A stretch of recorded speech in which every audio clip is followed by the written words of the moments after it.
اشرف علی تھانوی کا ترجمہ، ابو الاعلی مودودی کا ترجمہ، اسی طرح دوسرے دیوبندی نجدیوں کے ترجمہ اٹھا کر دیکھ لیجئے. قرآن کریم کی آیت اللہ نے فرمایا لئن اشرکت لیحبطن عملک. ظاہری ترجمہ ان لوگوں نے کر دیا کہ اے نبی اگر آپ شرک کریں گے تو اللہ آپ کے اعمال برباد کر دے گا. لئن اشرکت لیحبطن عملک، اگر آپ شرک کریں گے تو آپ کے تمام اعمال برباد کیے جائیں گے. یہ نجدیوں نے ترجمہ کیا، دیوبندیوں نے ترجمہ کیا، لیکن اعلی حضرت امام اہل سنت نے ترجمہ فرمایا اے سننے والے، اے میرے نبی کے ذریعے اس بات کو سننے والے، اے سننے والے، تم اگر شرک کرو گے تو تمہارے اعمال برباد کیے جائیں گے. حضور سے خطاب نہیں، بظاہر خطاب حضور سے، لیکن پیغام امت کو. اس آیت کی ترجمے میں اعلی حضرت نے یہ جو اے سننے والے فرمایا اپنی طرف سے نہیں، بلکہ مفسرون نے فرمایا ایھا السامع، اے سننے والے کے لفظ یہ تفسیر میں موجود ہے. اور مفسرون نے یہ بھی فرمایا الخطاب للنبی والمراد به امته، خطاب بظاہر حضور سے ہے لیکن مراد امت ہے، یعنی امت کو یہ پیغام دیا جا رہا ہے. حضور تو شرک کر ہی نہیں سکتے، کیوں؟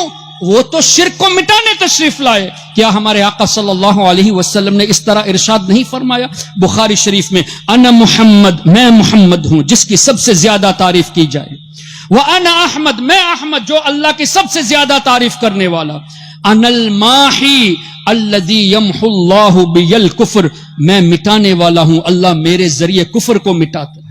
تو جب حضور کے ذریعے کفر مٹ جاتا ہے کیا حضور شرک کر سکتے ہیں؟ اللہ اکبر. تو ان دیوبندیوں نے ایسی شرارتی کی. ایک اور شرارت ان دیوبندیوں نے کی ہے.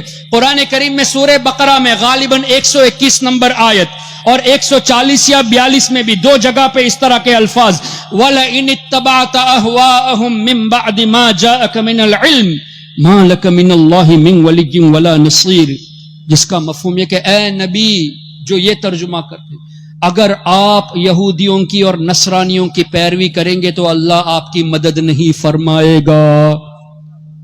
اے نبی اگر آپ یہودی اور نصرانی کی پیروی کرو گے اللہ آپ کی مدد نہیں کرے گا.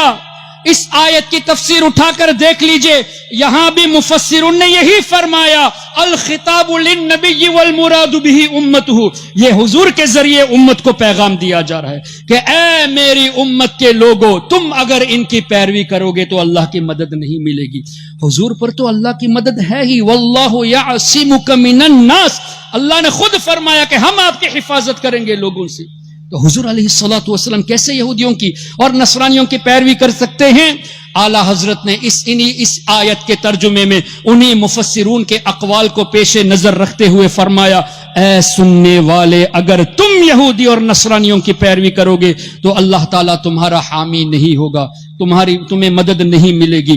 اس طرح ان نجدیوں نے، ان دیوبندیوں نے ہمارے آقا صلی اللہ علیہ وسلم کے تعلق سے ایسی باتیں کر دی اللہ اکبر جو صراحتاً قرآن کریم کے بھی خلاف ہے اور احادیث طیبہ کے بھی خلاف ہے. اسی طرح تقویت الایمان اٹھا کر دیکھ لیجئے، اسماعیل دہلوی نے کہا کہ جو یہ عقیدہ رکھے کہ اللہ تعالیٰ نے حضور علیہ الصلوۃ والسلام کو اختیار دیا ہے وہ بدتر ہے، وہ کافر ہے، اس طرح کے الفاظ لکھے گئے ہیں. اور ابن عبد الوہاب نجدی نے کتاب التوحید میں لکھا کہ اگر کوئی یہ عقیدہ رکھے کہ حضور کو اللہ تعالیٰ کی عطا سے اختیار دیا گیا تو وہ ابو جہل سے بدتر کافر ہے یا ابو جہل کی طرح کافر ہے. اب مجھے بتائیے، اللہ نے قرآن کریم میں ارشاد فرمایا، جو آیت کریمہ میں نے پڑھی اس کا اگلا حصہ وَيُحِلُّ لَهُمُ الطَّيِّبَاتِ وَيُحَرِّمُ عَلَيْهِمُ الْخَبَائِثِ، اللہ نے فرمایا میرے حبیب کی یہ شان کہ پاک چیزوں کو حلال کرتے ہیں، ناپاک چیزوں کو حرام کرتے ہیں. تو حضور کو اللہ نے اختیار دیا تب نا. پھر نبی پاک صلی اللہ تعالی علیہ وسلم نے کتنی احادیث شاہد ہے اس بات پر کہ مردوں کے لیے تو سونا حرام ہے، لیکن حضرت سراقہ رضی اللہ عنہ کے تعلق سے حضور ہی نے بشارت دی کہ کیسر و کسرا کے کنگن آپ کے ہاتھ میں دیکھ رہا ہوں. جب کیسر و کسرا حضرت فاروق اعظم کے زمانے میں فتح ہوا، مسلمانوں نے فتح حاصل کی، تو کیا ہوا؟ ایک تو یہ کہ فاروق اعظم کے دور میں جو واقعہ ہونے والا ہے ایڈوانس میں حضور علیہ الصلوۃ والسلام اس کی خبر دے رہے ہیں کہ اے سراقہ تمہارے ہاتھ میں کیسر و کسرا کے کنگن دیکھ رہا ہوں. واقعات میں آتا ہے کہ ایک مرتبہ حضرت سراقہ رضی اللہ تعالیٰ عنہ بیمار ہوئے. ان کے گھر والے سمجھے کہ اس بیماری میں شاید یہ انتقال کر جائے. حضرت سراقہ رضی اللہ عنہ نے اس طرح فرمایا, کیا سمجھتے ہو کہ مجھے موت آ جائے گی؟ ہرگز موت نہیں آئے گی, کیونکہ میرے آقا نے فرمایا کہ میرے ہاتھ میں کیسر و کسرا کے کنگن دیکھے ہیں, تو جب تک وہ ہاتھ میں نہیں پہنوں گا تب تک موت مجھے نہیں آئے گی. یہ تھا عقیدہ صحابہ کرام رضوان اللہ علیہم اجمعین کا. پھر فاروق اعظم کے دور میں یہ پریکٹیکلی بھی ثابت ہو گیا تھا. اسی طرح قرآن کریم میں اللہ تعالیٰ نے واضح ارشاد فرما دیا, کسی چیز کی گواہی میں 2 مرد یا 1 مرد اور 2 عورتیں. لیکن نبی پاک صلی اللہ علیہ وسلم نے کیا حضرت خزیمہ رضی اللہ تعالیٰ عنہ کی ایک گواہی 2 مردوں کے برابر نہیں فرما دی؟ یہ اختیار نہیں تو کیا ہے؟ یہ تو احادیث سے ثابت ہے, قرآن سے ثابت ہے. اس کے باوجود بھی ابن عبد الوہاب نجدی نے لکھا کہ اگر کوئی یہ عقیدہ رکھے کہ اللہ کی عطا سے حضور علیہ السلام اختیار رکھتے ہیں تو ابو جہل جیسا کافر ہے, معاذ اللہ رب العالمین.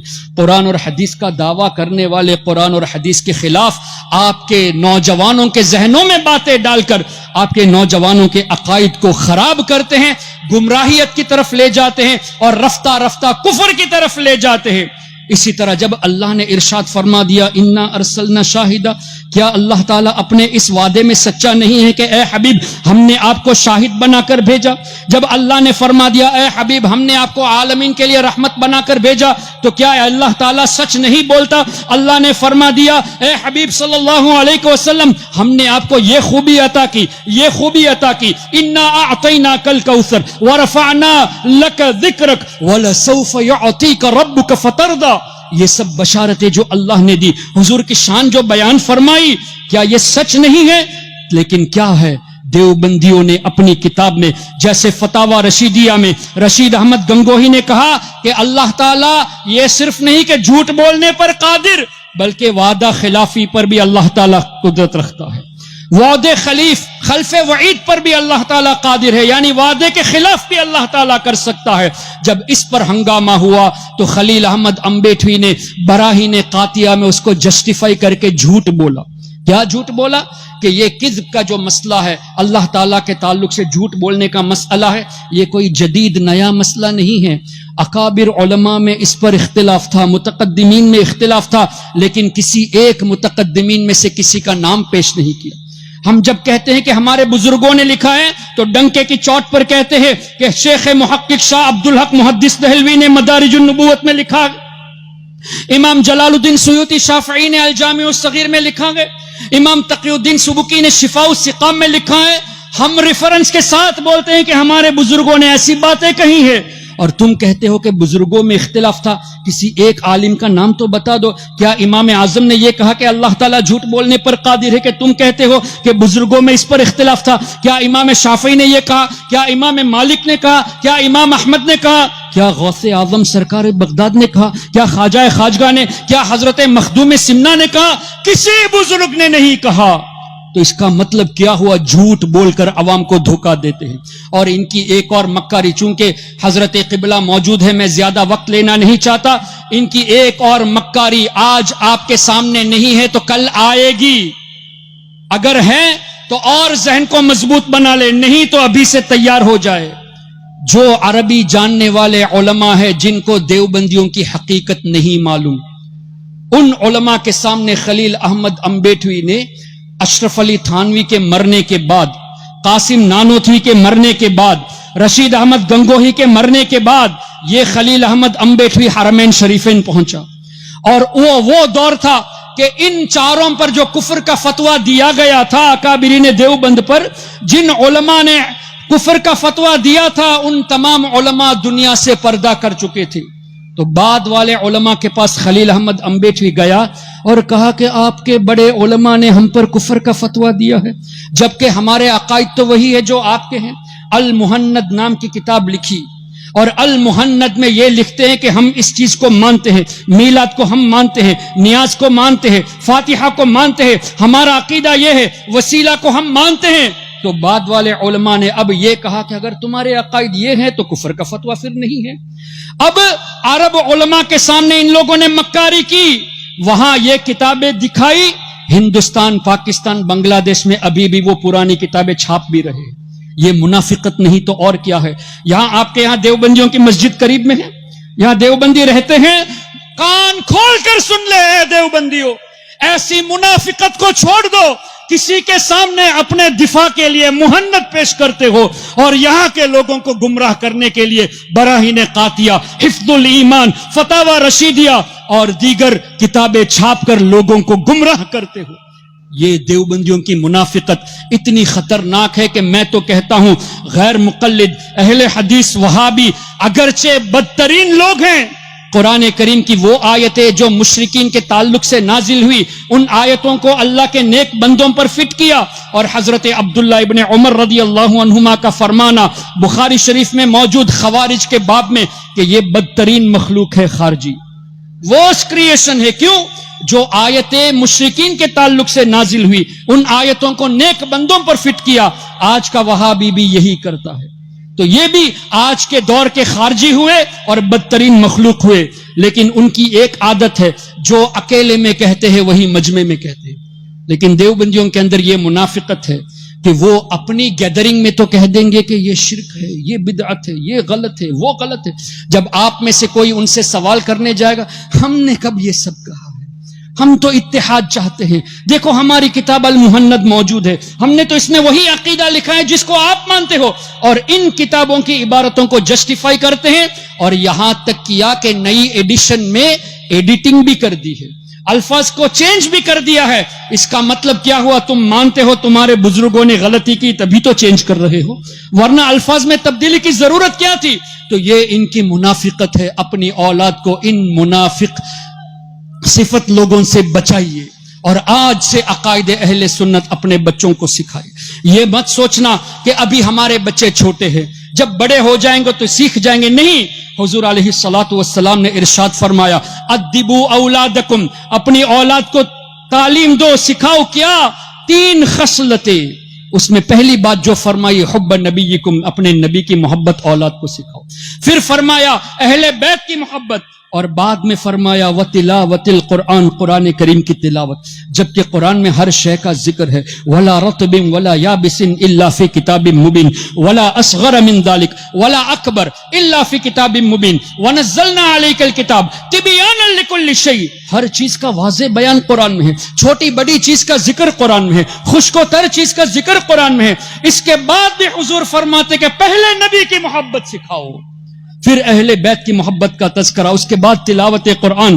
کیا پتا چلا حضور کی محبت میں، اہل بیت کی محبت میں، صحابہ کی محبت میں قرآن پڑھو گے تو ہدایت پر رہو گے، اور حضور کے بغض میں، اہل بیت و صحابہ کے بغض میں قرآن پڑھو گے تو ہدایت ملنے والی نہیں. یہ بھی قرآن کا ہی فیصلہ ہے نا، یضل بہ کثیرا ویہدی بہ کثیرا.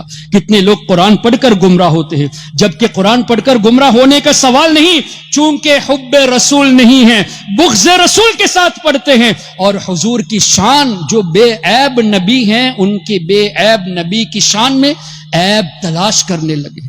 کیا کسی یہودی کو دیکھا کہ تورات کا تذکرہ کرتے ہوئے یہ کہا ہو کہ ہمارے موسیٰ علیہ الصلوۃ والسلام کی خامی ہم تورات میں ڈھونڈ رہے ہیں؟ کیا کبھی کسی نصرانی کو دیکھا ہے کہ انجیل کے تعلق سے یہ کہے کہ عیسیٰ علیہ السلام کی خامیاں ہم انجیل میں دیکھ رہے ہیں؟ لیکن آج کا کلمہ پڑھنے والا قرآن کھولتا ہے تو یہ دیکھتا ہے کہ کہاں حضور کی بے ادبی کی گئی، کہاں حضور کو اللہ نے ڈانٹا معاذ اللہ، جبکہ اللہ نے کہیں بھی ڈانٹا نہیں ہے. آیتوں کو مسکوٹ کرتے، یہ کھول کے دیکھتے ہیں کہ کہا اللہ نے یہ فرمایا کہ حضور کو یہ خبر نہیں، وہ خبر نہیں. اللہ اکبر. کیا یہ کلمہ پڑھنے والے کی شان ہو سکتی ہے؟ نبی کا کلمہ پڑھ کر بے عیب نبی کی شان میں بے ادبی کے الفاظ استعمال کرنا اور عیب ڈھونڈنا. اللہ اکبر. نبی پاک صلی اللہ علیہ وسلم کی شان تو ایسی کہ عیب تو دور، اللہ نے جو اوصاف عطا فرمائے وہ ختم ہونے کے عیب سے بھی پاک ہے. تبھی تو اعلیٰ حضرت نے فرمایا سرور کہوں کہ مالک و مولا کہوں تجھے، باغ خلیل کا گل زیبا کہوں تجھے، تیرے تو وصف یا رسول اللہ آپ کے جو اوصاف ہے عیب تناہی سے ہیں بری، ختم ہونے کے عیب سے بھی پاک ہے. یہ ہمارے آقا کی شان ہے.